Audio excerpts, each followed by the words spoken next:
In this segment, we'll be taking a look at Brown versus the Board of Education. By interpreting its powers broadly, the Supreme Court can help reshape American society. We want to analyze what was the significance of Brown versus the Board of Education and what roles did Thurgood Marshall and Oliver Hill play in the demise of segregated schools.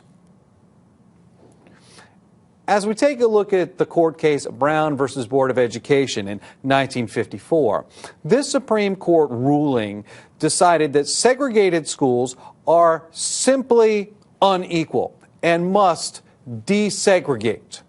The court ruled that all schools must integrate with all reasonable speed.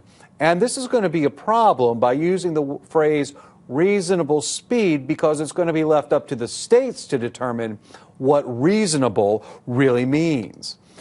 Ultimately, this ruling says that by nature, separate is not equal, especially when it comes to public education, that you cannot have any segregated facilities and claim that they are equal.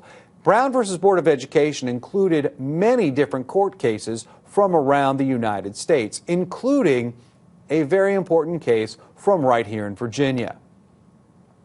As we take a look at the key people who were involved, we need to take a look at Thurgood Marshall.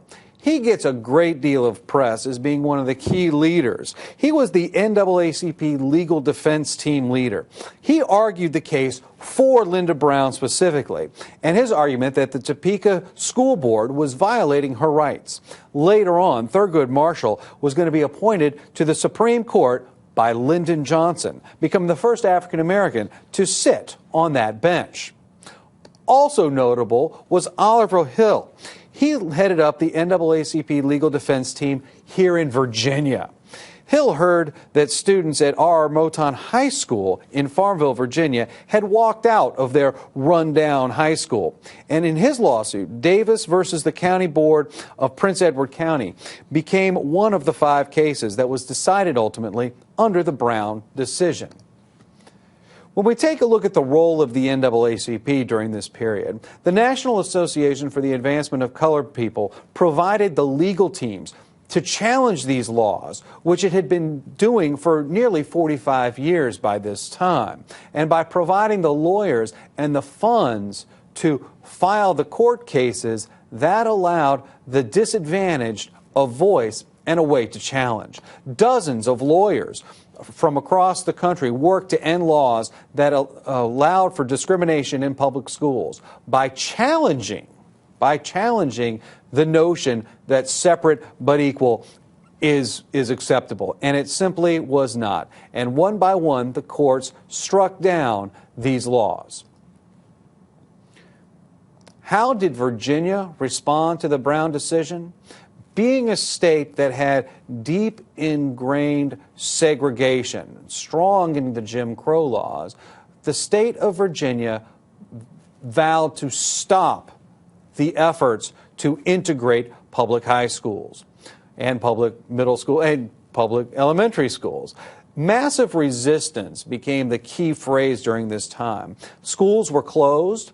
Several schools were even shut down for the entire year. Teachers would go on strike. Students would go on strike. Whatever they could do to prevent integration from happening right here in Virginia.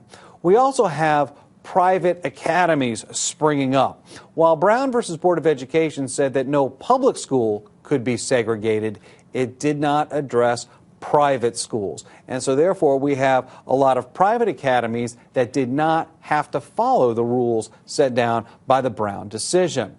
There was also a great deal of what we call white flight from urban schools. That is, many white families left the cities, moved away to white communities in the suburbs, and thus creating a vacuum, and by simply leaving, were refusing to go to now integrated schools.